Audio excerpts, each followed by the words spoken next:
Okay, thank you everyone for coming. I'm Olivia. I'm an ACJR board member this year, and welcome to the ACJR's first webinar of 2025, I think. Yes. Um, I know it's a busy week, so I really appreciate everyone showing up right now. Today we're talking about podcasting and particularly podcasting in crypto. And we have an amazing panel of crypto podcasting experts. So if you have questions as the discussion is going on, please feel free to post them in the chat here. But many of you already sent questions when you registered, which we really appreciate. So I just want to introduce today's moderator, Aaron Stanley. Aaron is the founder of the Brazil Crypto Report. He's the editorial director and head of special projects at Filecoin, and he's currently the vice president of the ACJR board. So I'll pass the mic to you, Aaron, and mute myself. Amazing. Thank you. Is Adrian here? Were we able to let him in? He said he was in the waiting room. Have we been able to let him in? I don't see him in the waiting room. Okay. Maybe he's got to sign back in.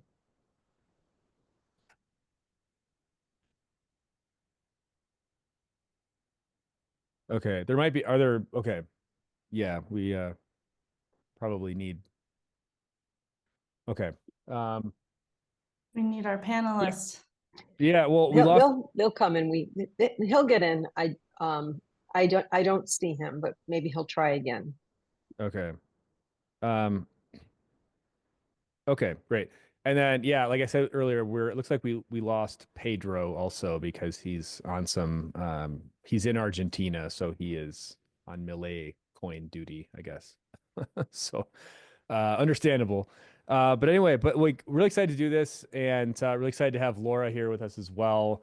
And yeah, we really wanted to just we really want to be creating more content for folks in the ACJR community just around kind of like really just practical, like actionable stuff, right? And podcasting has become like just a really kind of core component of crypto, as a way of communicating information, as a way of brand building, as a way of kind of, building kind of support around communities, things of that nature.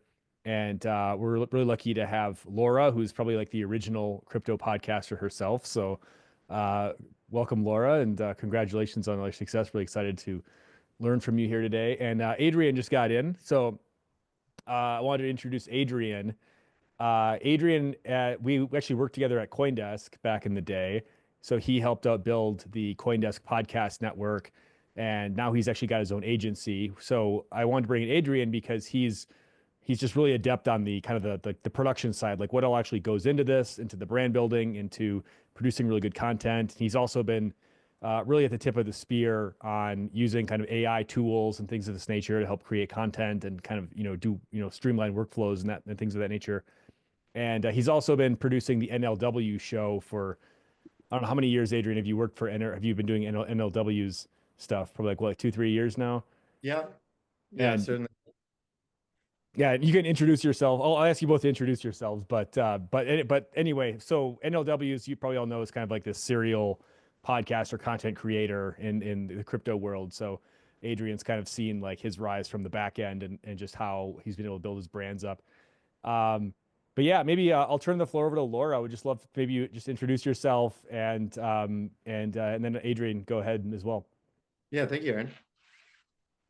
Hey everyone. So I started covering crypto about 10 years ago and basically got completely obsessed and went down the rabbit hole, as they say. And then a year later, hilariously, it was like just a few days before the DAO hack, I launched my podcast. And the other funny thing about it is that at that time, there was so little interest so I basically launched it with Forbes, where I was a freelancer. And after the first season, they dropped it. And then I wanted to keep doing it, but I needed like pay the engineer and whatever. And there was just so little interest generally that I was practically begging people to sponsor it, which is just funny because obviously, now it's a whole genre. There's like, many, many, many different crypto podcasts. But yeah, that was the year I launched in the summer of 2016, and then 2017 is kind of the first time that crypto really caught fire in a global way. And so then the podcast was kind of off and running, and now it's like branched out a little bit into like more of a crypto news site where there's like newsletters, and we're small, but still we've branched out from just the podcast. Cool. And Adrian, why don't you give us the background on your crypto podcasting journey?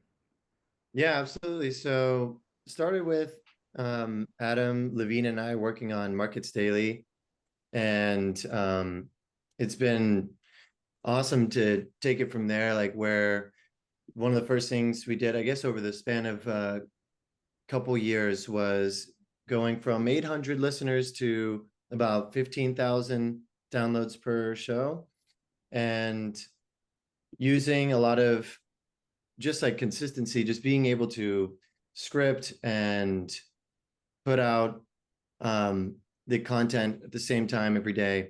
And from there, going from taking the same system and applying it to what we're doing right now with the breakdown and building our own agency and telling the story from the perspective of AI as well. And yeah, so I guess like zooming out, it is, yeah, it's basically just, I mean, I just want to say that it's a lot of consistency. It's a lot of consistency. It's a lot of just doing the research every single day, and a lot of editing and producing. And so doing that with a team of producers that I'm really thankful I have right now. We're working with, shout out to Eleanor, we work together at CoinDesk, and then Brian, and just having a strong team of producers that can produce the quality work every single day is really, I think, what makes it work for us. Cool. And just for context, I have I'm actually hosting two podcasts at the moment. I host one for Filecoin Foundation, and then I also have just a separate podcast that I do on my own that's really focusing on crypto adoption in Brazil, in like Brazil and Latin America specifically. So I'm kind of I'm wearing two hats in that front. I have kind of an independent media side, then also on the producing podcasts on behalf of a brand, basically, where I'm sort of the face of that brand. Yeah, I wanted to kind of break this up into maybe like two different components. I think one is just maybe let's talk a bit about just the state of kind of crypto podcasting today. Like crypto podcasting is a brand building tool, both for the podcasters themselves, plus also people that are coming on the podcast. I know we have kind of a mix of creators as well as PR folks on this call. So happy to kind of take things in whichever direction you guys want. But also wanted to talk a bit more about some of the operational things about like, okay, like what are, like if you are starting or if you are looking to go on more podcasts, or if you have clients that are looking to go on podcasts, what's kind of like the minimum viable setup you need as far as like equipment and gear and things of this nature to really come across as like, presentable and professional, just given the importance of this medium. Maybe Laura, maybe we can start with you. I would just love to kind of get your thoughts on like how crypto podcasting has just evolved in the 10 years that you've been doing this. Like you started off as obviously the only person really doing this. No one was really interested. And now it's kind of like everybody and their grandmother has a podcast, and I guess it seems sort of saturated, but at the same time, there's always new podcasts popping up. So maybe it's not that saturated. But would love to kind of your just take on like how this has all evolved over the last couple of years. Yeah, so I think the main thing is that when I started, so I wasn't the first. The other two that I remember that existed were Epicenter and Let's Talk Bitcoin. I think what was different about mine is like Let's Talk Bitcoin was a little bit more like talk radio style, and Epicenter, I'm sure many of you know, is a lot more technical than my show. So I think like the fact that mine was like more for an everyday person kind of helped it grow a little bit bigger, faster. Um, but I think the main difference, which I'm sure most of you could figure out, is just at that time in 2016, it really was like mainly Bitcoin. And then there were kind of like other things that were started to, pop up. But like the ICO craze was just starting, but the actual multi-chain world that we have now with all these like distinct communities and different area like sectors of the crypto world that people could be more interested in than others, like that, all that didn't exist. So now it's like you have podcasts that are only focused on DeFi or only focused on NFTs or only about DAOs or only about like Ethereum versus Bitcoin versus Solana. Like there's just so much kind of diversity now. And I almost feel like because I have just kept doing what I always was doing, which was just kind of covering the industry overall. And that means like I'm never going to be as expert in like, any particular chain than like a show where they only focus on that chain. Like it's just not possible, especially I'm only doing 2 shows a week. I'm not doing like some of the other ones are doing it, 5 to 7 days a week or whatever. Which is fine with me because, as you all know, I also wrote a book and whatever. So I choose to split my time in different ways. But just the point is that in a way now I actually feel like my show is more like for beginners or something, or like not, I don't know about beginners because I still know a ton of OGs still listen to the show. But we will get comments like when we do surveys that they appreciate that they know they can send the show to like, a friend of theirs who knows nothing about crypto or whatever. But then they also know that, yeah, I go deep and I like do a lot of research and I ask, like I've heard a lot, I ask hard questions, which by the way, I was never mean, and people were saying even that they were uncomfortable questions. I was never meaning to make anybody uncomfortable, but I was actually just like interested in the actual question. So anyway, so the point is like, yeah, I feel like it is a place where, yeah, if you're only just getting your feet wet in crypto, you can probably listen to the show and kind of pick up what's going on in a way, that maybe it might be a bit harder for some of the other more specialized shows. But yeah, like I said, a lot of OGs still listen to it as far as I can tell from comments that are made to me. So yeah, we're not specialized, but we're still somehow managing to straddle all the new niches that have popped up since 2016. Yeah, Adrian, I know you've worked on at CoinDesk, like with NLW and like the Markets Daily show at CoinDesk. Like you guys are really, it's kind of a different model from what Laura's talking about, where Laura's doing, she has the Unchained interview, that like kind of a long form interview. Then there's kind of the news recap show or an interview with somebody that's a bit more kind of like zeitgeisty about a news topic of the week. And then you guys at CoinDesk, and you're still doing with NLW, you guys are just pumping out stuff like every day, right? Where it's a bit of a different cadence. And like, I think when I look at NLW, I'm like, man, this guy's just a machine. Like, how does he do all this stuff? And like, maybe talk a bit about like how that style is different from Laura's, both in terms of like the content, but also in terms of like what actually goes into like producing all this stuff every day. Like, this just seems like a lot of work. That's a great question. And first I want to shout out Let's Talk Bitcoin. That was with Adam Levine, actually. And yeah, just an honor to work with him and to be here with you guys. Just to also shout out Laura, I just so appreciate your piercing, like the way you just cut through noise. I think that's something that stands out to me, is like just how clear you are with the research. And I think that's super valuable, like especially in crypto. Just like there's so much we can certainly say that there's like a lot of noise going on in crypto all the time. And so like to be just so clear and have a strong voice is really valuable. So I just want to I just want to say thank you, but also I'm such a huge fan of NLW's show. So like I'm like fangirling that you've been working on it.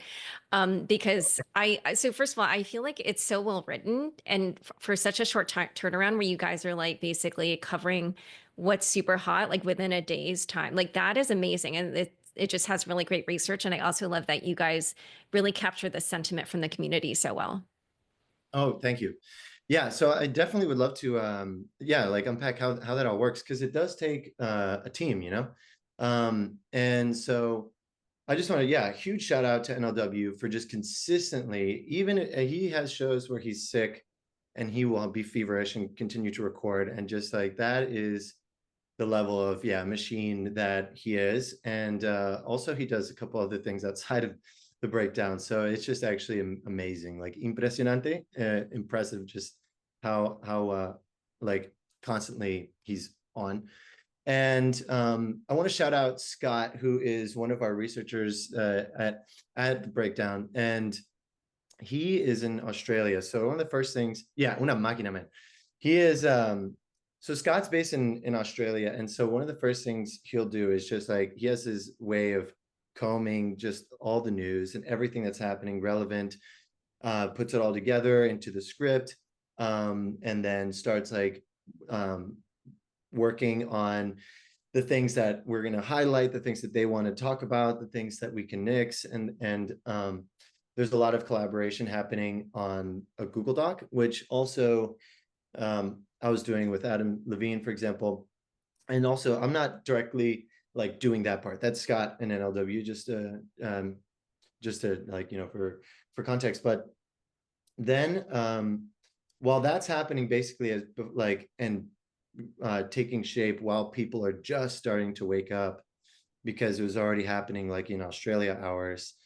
Then NLW will record, and it's amazing over the time that he's done it, how fast he can go from script to raw recording, right? And so that's where that's practice and having the habits of when you flub or make a mistake to just like re-say it and such, and certainly helps us out as the editors, and will come to us on Descript. So for those that might not be unfamiliar, like on the back end of a lot of podcasts, you have a program called Descript, which is like this Google Doc meets a digital audio workstation plus video.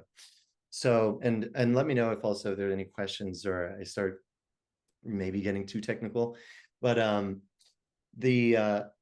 huge. I'd like to ask some questions about like Yes. just like technical, like software and hardware Oh, type yeah, stuff later. So maybe we can skip over some of this Okay, specific of the program. We can talk about that later. Okay. Yeah, gotcha. So I mean, so that's basically like the beginning part, like the pre-production, right? Is having the research done, Australia hours. Scott's just a excellent researcher, and then putting it all together, the collaboration comments, signal to noise, dialing in. And there'll be maybe like 30 minutes of raw recording, which we chop down to like 15 minutes, you know, editing all on Descript for the most part.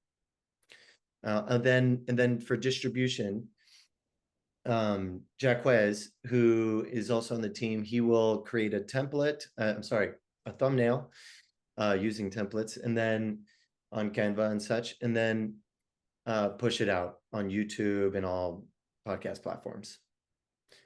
Nice. Most ads, all ads are baked in, by the way. We'll probably get into like sponsors and such, but like, yeah, all those are just being baked in. So there's an option to do like ad rolls where you select like a timing that you can have like another third party that works with Spotify or a podcast platform to then like sub in their ad. But I think it's certainly much more it's better for the community, I think, because you get to like work with sponsors, you know, when you do like a baked in ad, and then also it's it's better to work with the network. So I'd like to double click on this distribution question, because I feel like this is kind of a question that I think everybody who's starting a podcast or is doing a podcast kind of wrestles with. Is like, okay, I have this, like I'm putting all this effort into like creating the content and finding the guests, and then, you know, getting like good hardware, good camera, whatever, good setup. And then once I have the content, like how do I get people to actually like listen to it, right?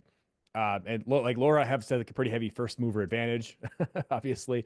But for like, I think other folks who are, and especially as like the crypto market, like kind of podcast scene gets a bit more just like saturated, and there's just like a lot more content floating around out there.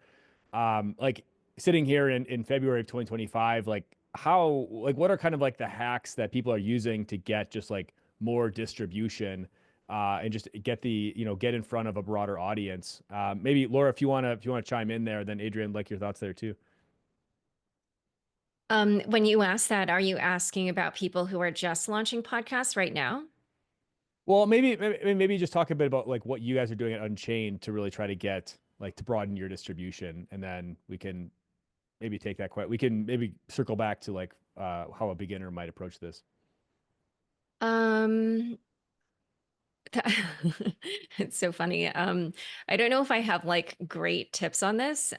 Basically, uh, we always promote, on social, on our newsletter. We have like an autoplay player on our website for, it draws from YouTube.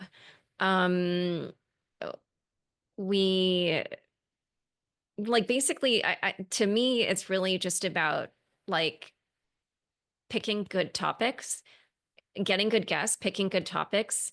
Like I feel like if you do that, it like I don't want to say it like takes care of itself, because I'm sure that even if you get a big name, it might not take off, but it's like so actually somebody wanted to have a chat with me last week because they want to launch a podcast. It's not a crypto podcast, but still I feel like this advice is helpful for people.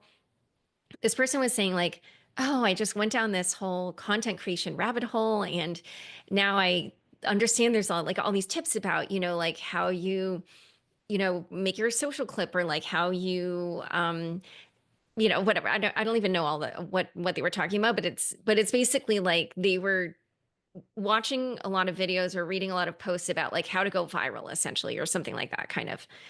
And I said to them, like at the end of the conversation, I said, like, really what's most important, and I appreciate that you're trying to be like a good student of all this, but like the most important thing is for you to find what is authentic to you.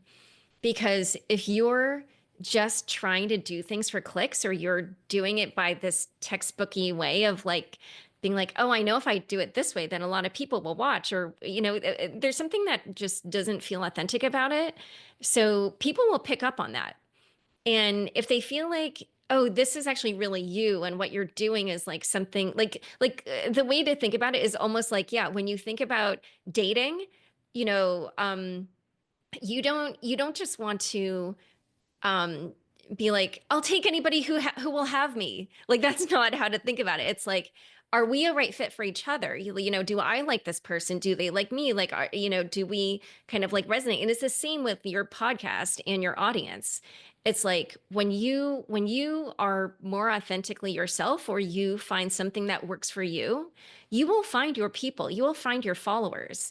Whereas like if you're just following these tips online, like people will get that you're trying to like game things a little bit. And I don't know. I just feel like you might yeah, have your viral hits, but I don't know if you're gonna find your followers. It's kind of a different thing. So when you ask about like distribution, yeah, that's more of like a business kind of question, which yeah, it's not really how I think about it, I guess. Like I said, for me, it's like, what is everybody talking about right now? Like, what is news now? What are people interested in? Like, and maybe it's just because I'm a journalist, I'm coming at it more like that. So I feel like if I do a good job of picking topics that people are interested in, or just things frankly that I think are newsworthy that they should know about, it should be some mix. You don't, because I do agree also that if you go too hard in just chasing big names, or just chasing what everybody's yeah, I shouldn't say what everybody's talking about, because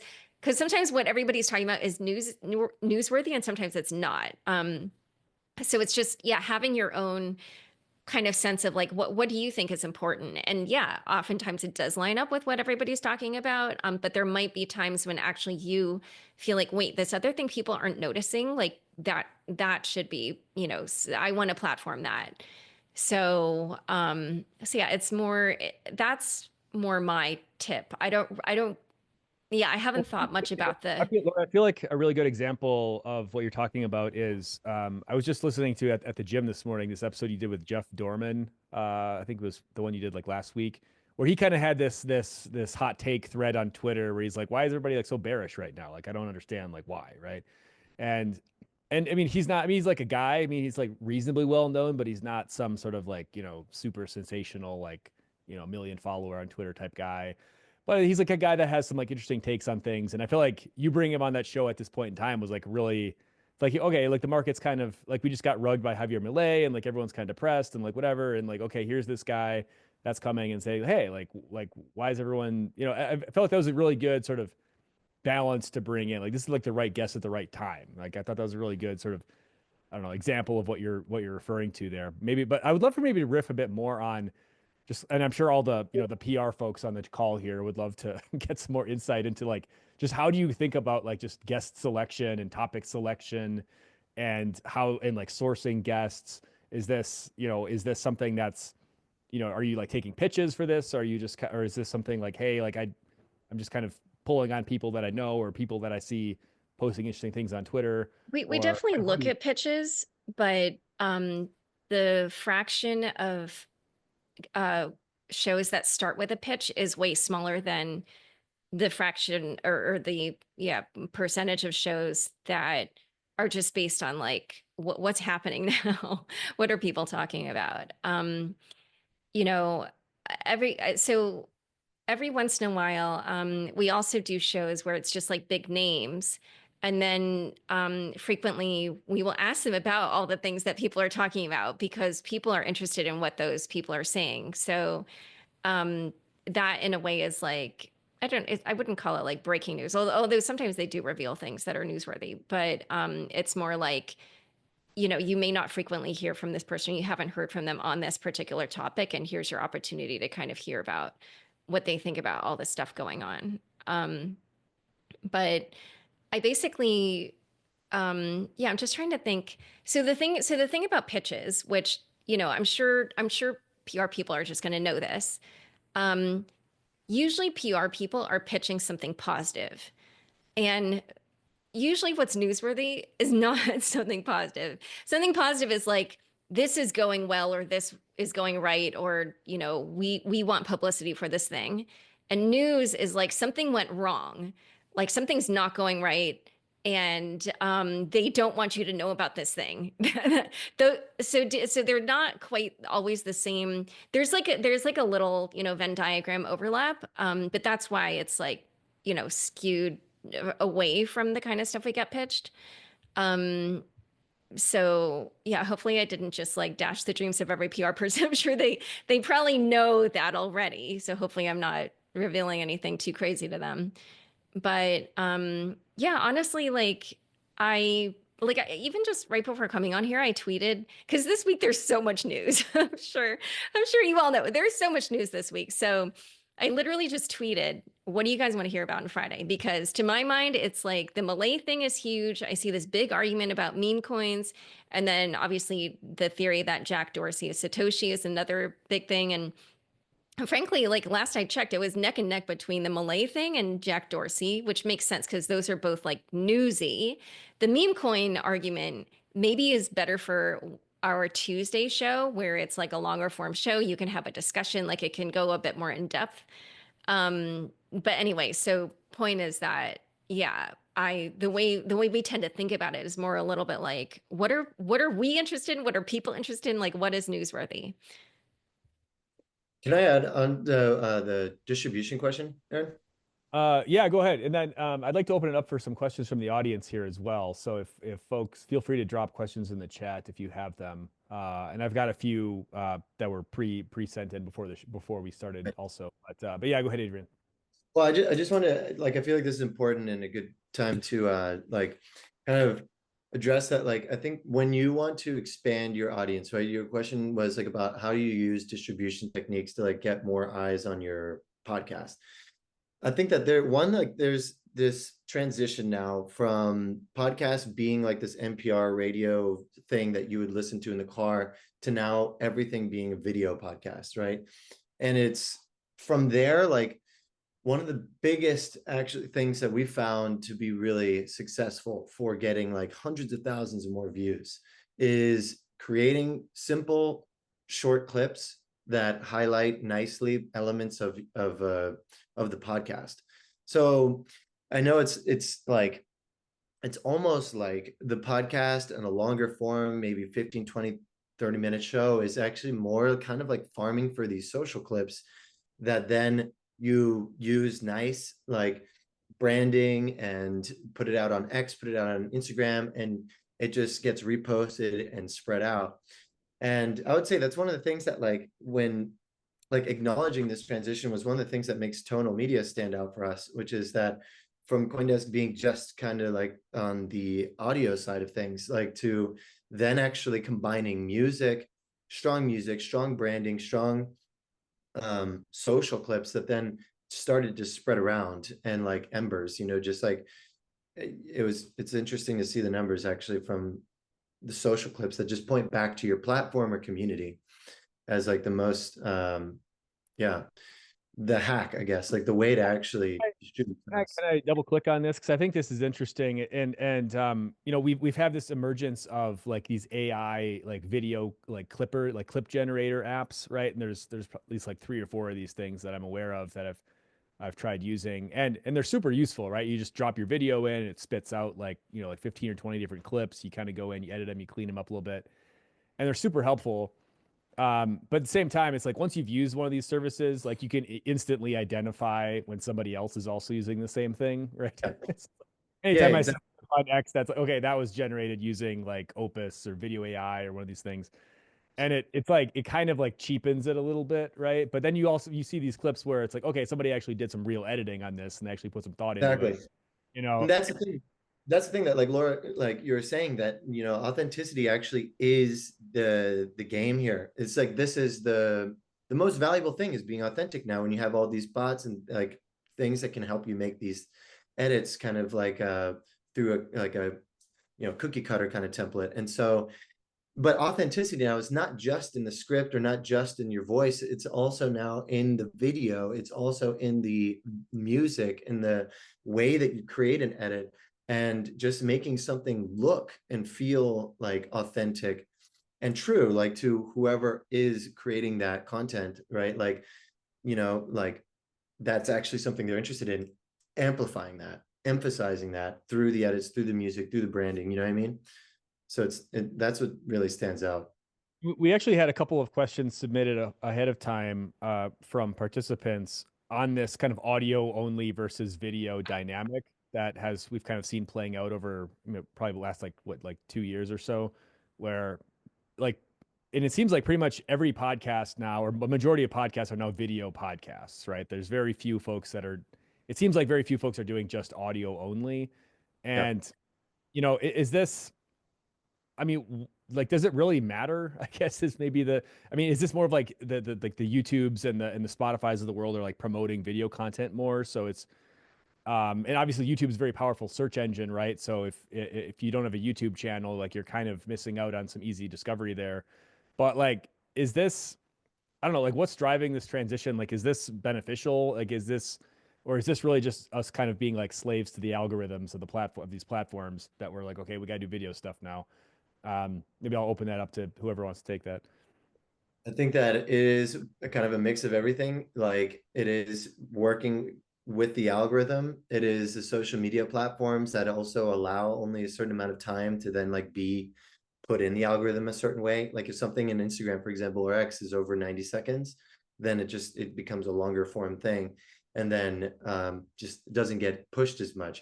So then you have to work within these constraints. And then unfortunately, or whatever, it's just evolution, like just attention spans are getting shorter and more punchy, like when you just are kind of catering to a lot of people just scrolling now, either that's on X or on Instagram. And so you have to do something that like pops out and catches their attention. And so, yeah. Yeah, I would say basically you probably have to do video nowadays, unless you already have a big platform. Like I was listening to something that Kara Swisher was saying on this other podcast the other day, and I realized through the conversation, I never checked this, so maybe if somebody else wants to fact check it while we're chatting, I don't think she releases her podcast as a video. At least that's the impression I got from this podcast that she did. But she's like super famous, so she can do that. But I think most everybody, releases everything as both, and that allows you to do the social clips that Adrian was talking about. And I know for me personally, I have just randomly started following an account on Instagram that I kind of noticed like other accounts that I followed were, I don't know, engaging with this person, whatever. And then like after a while I was like, oh, I really, because then that person's like releasing clips from their podcast.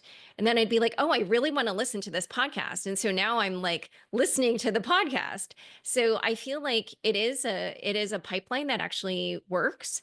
And I know for us, we do the same. We actually just do all of ours like in-house. We pick, ones that we feel are a little bit more engaging, and we write our copy and everything, and we do the transcripts here.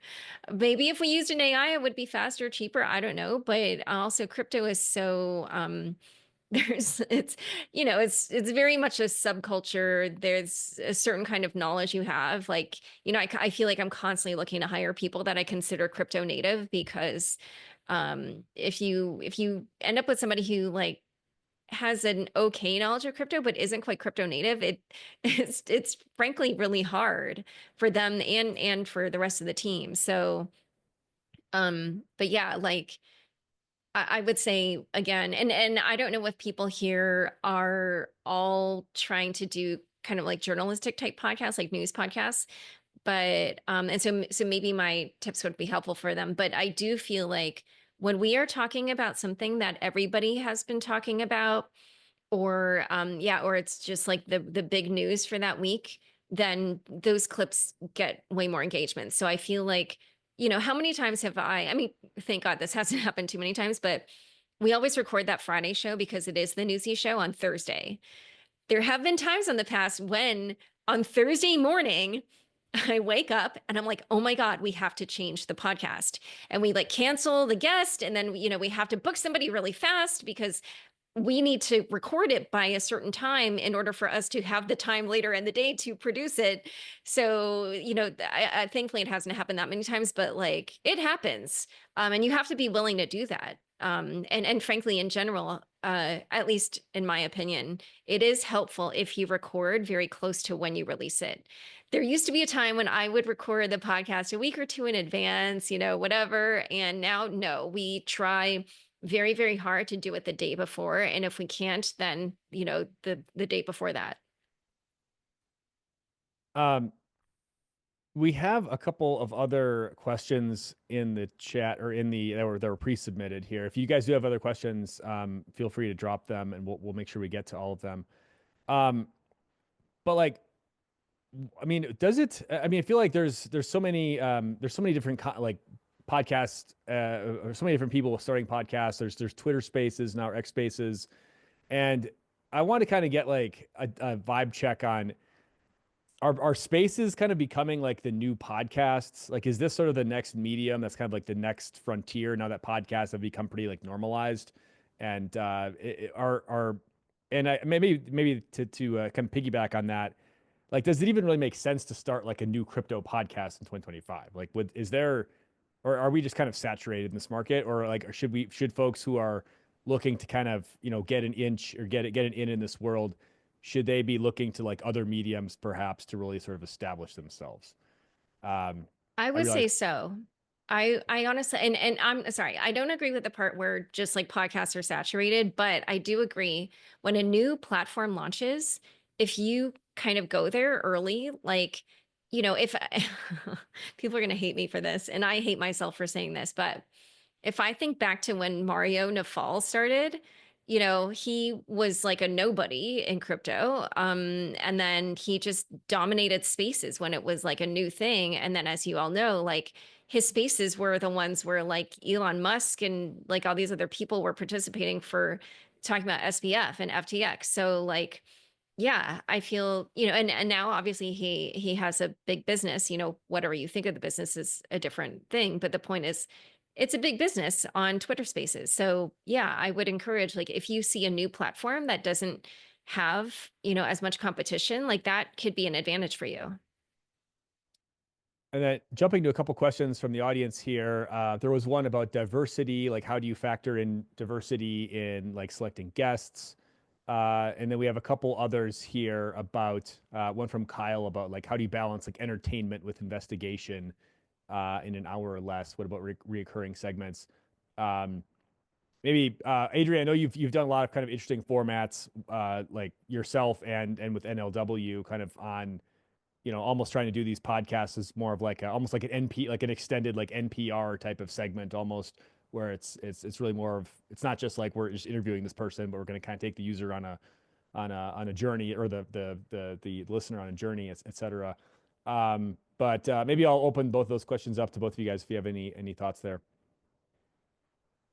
Yeah, I think that I'd love to hear like your format, Laura. But it's certainly like on the back end, the script is really important for balancing like, the entertainment versus investigative.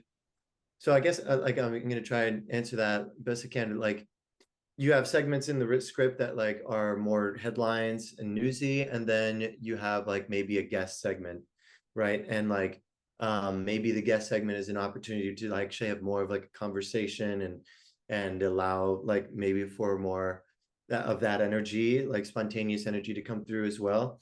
And I think that's important. You hear that a lot, for example. Yeah, and like a lot of different podcasts today, like on NPR, just the balance, like up first, you always kind of phone in an expert or someone.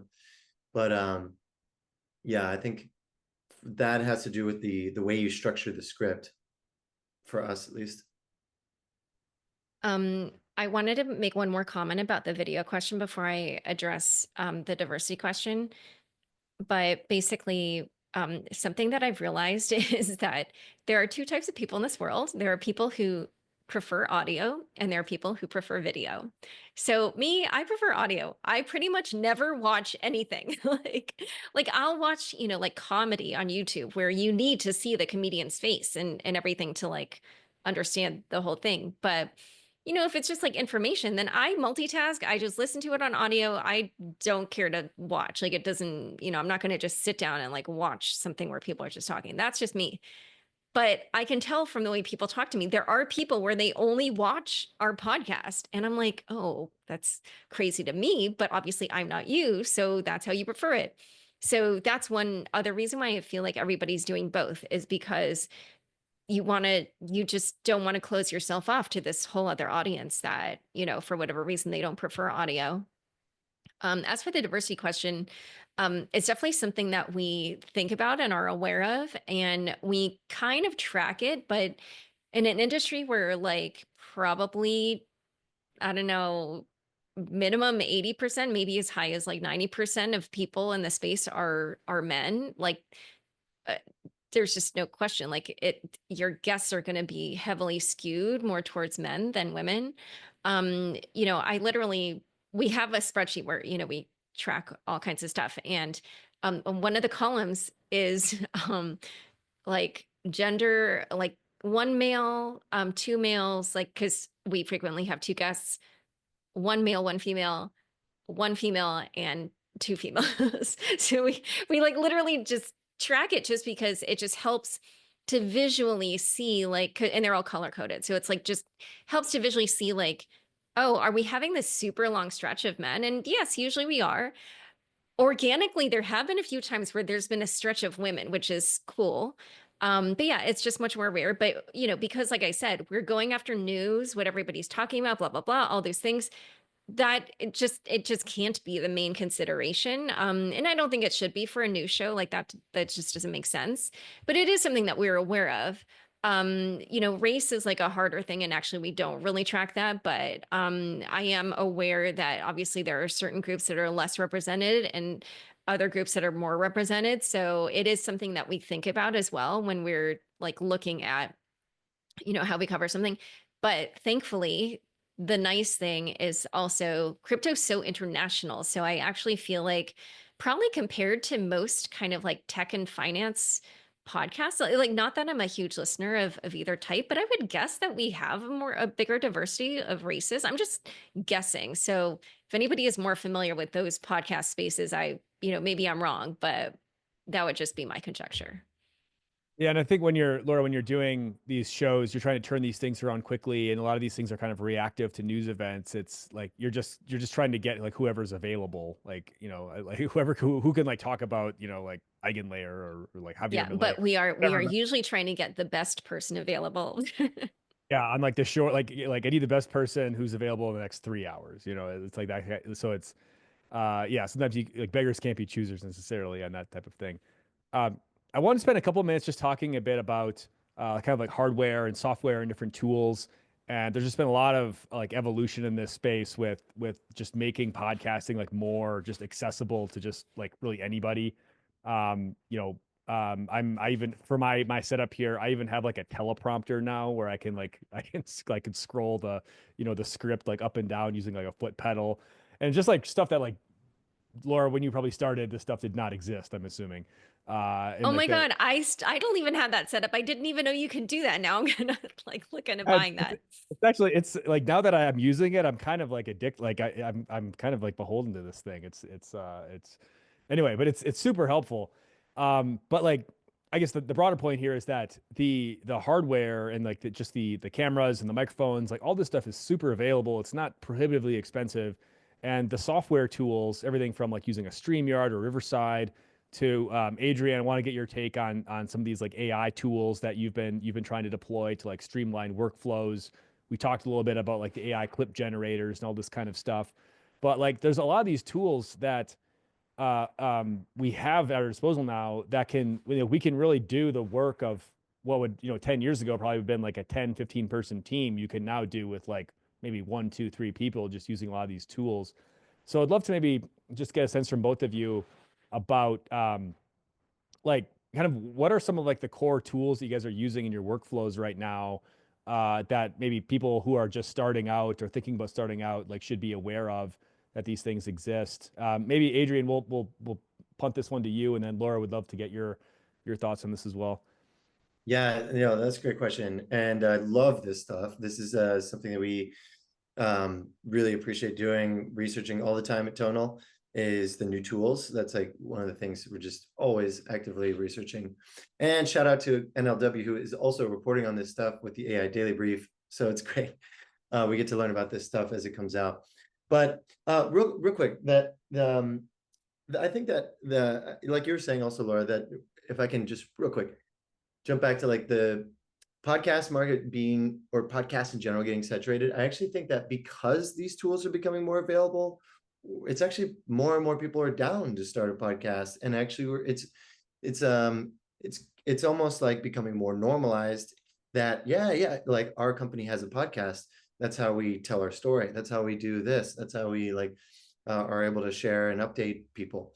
And one of the most like one of the biggest things about a podcast is having the community build around it. So like the community building, I think, is a large impact of starting your podcast. So from like cross collaboration across time zones and just being able to send assets, huge video files or recordings across, Descript is, I have a love and hate relationship with Descript because it feels like it's always in a beta phase.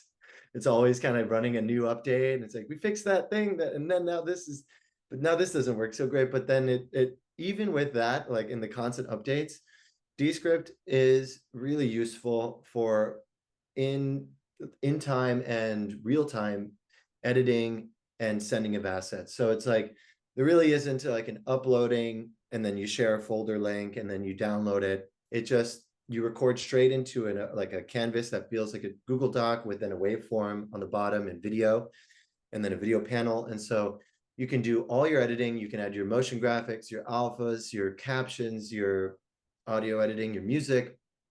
And it's like a garage band for digital audio workstations and video Premiere, like kind of put together.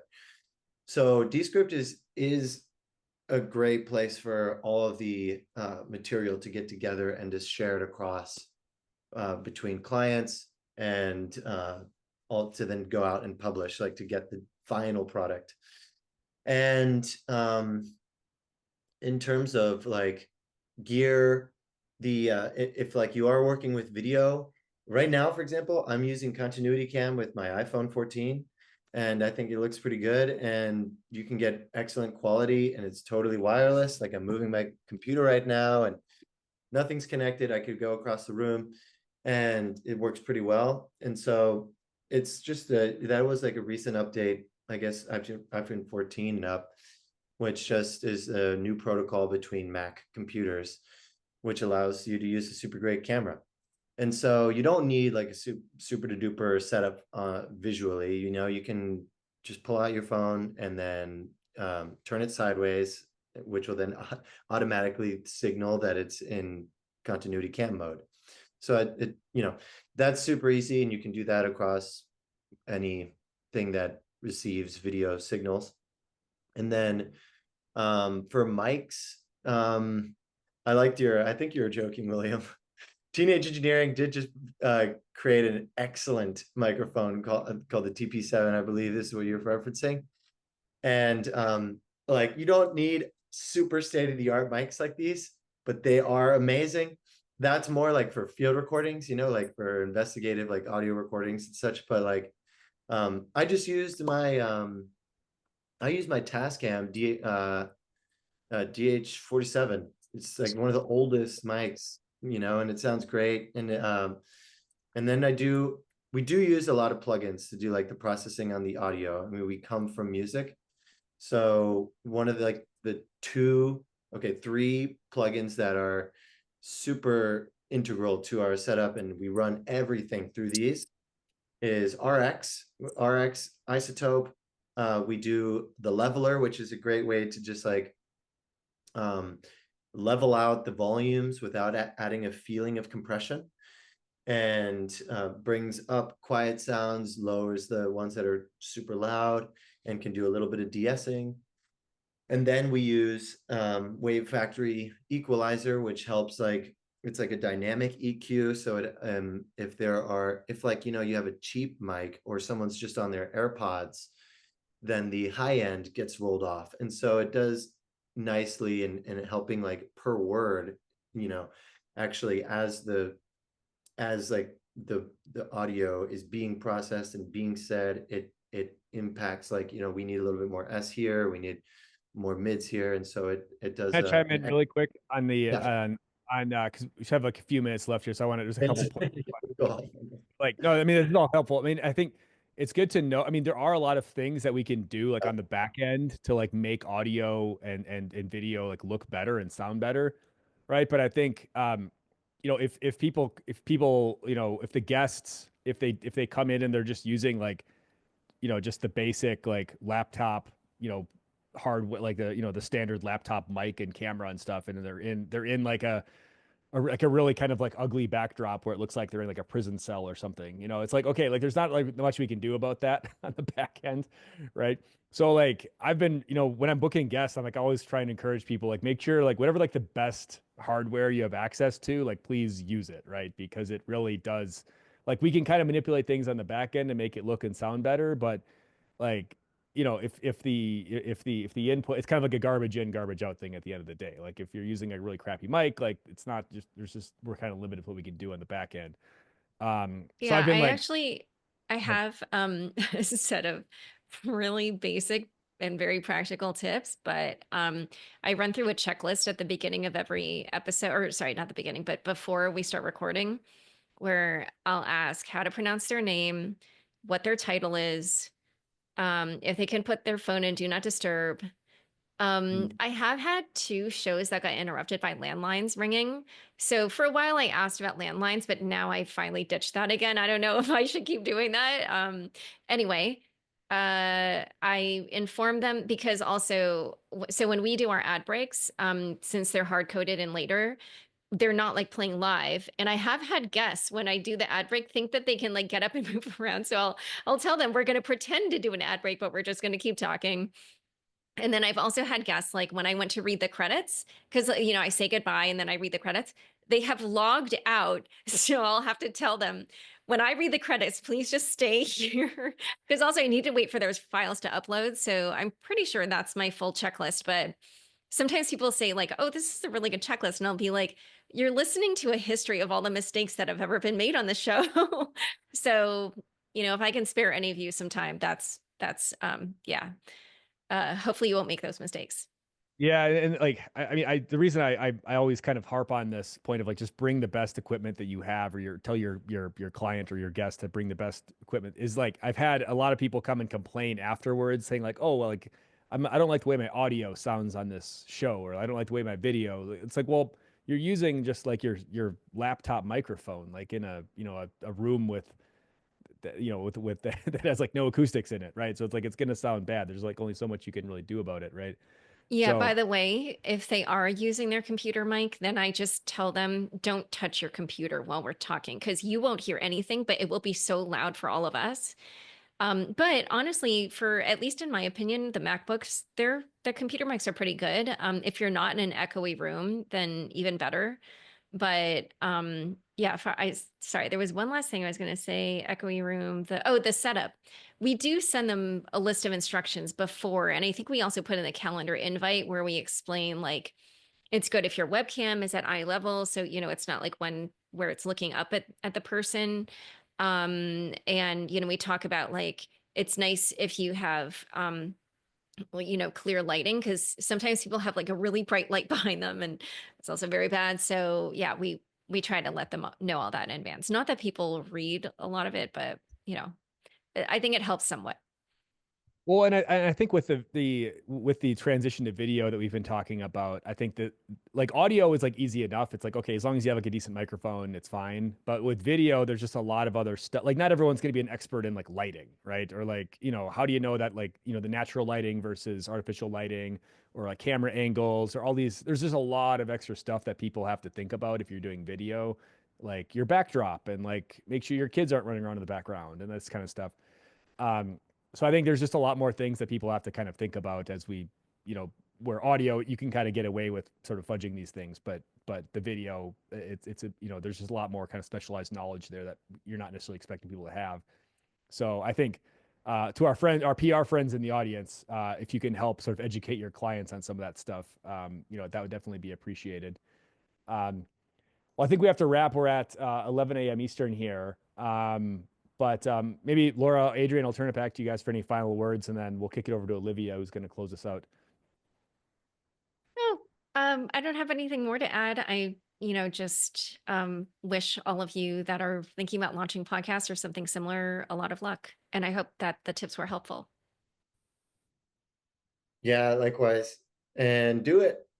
Like I think that it's a great time to launch your story. Really just thinking about like again putting out your story and sharing with people what you want people to, like you were saying, Laura, like being authentic about what you're building. I think now is a great time to do it. There are so many people that are now like just listening to all kinds of podcasts and it's become more normal. So it'd be great to hear your story if you're out there and thinking about it.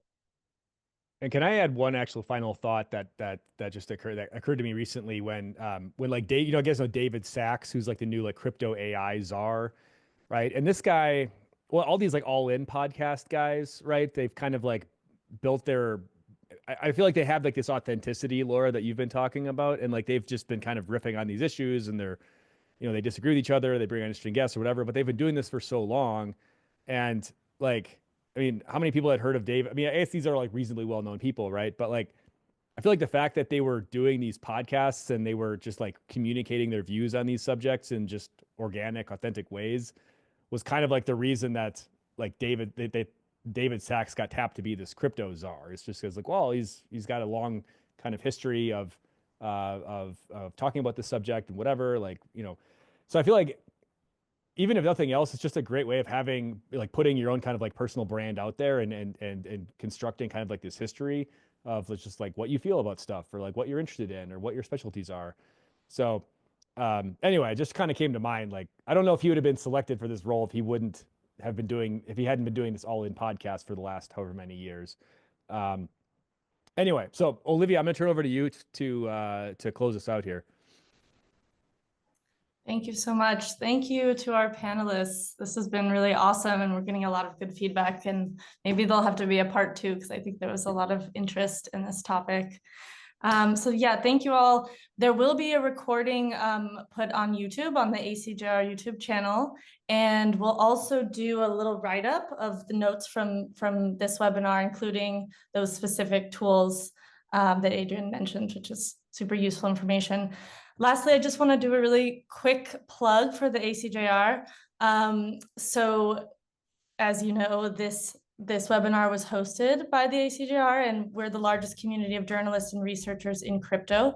So if you support what we do here, please consider becoming a member. It's a very, very inexpensive membership, and there are 2 tiers, one for journalists and researchers and one for a broader category of crypto professionals. So membership gets you access to a members only Telegram group and some other exclusive events and meetups and perks. So please consider becoming a member.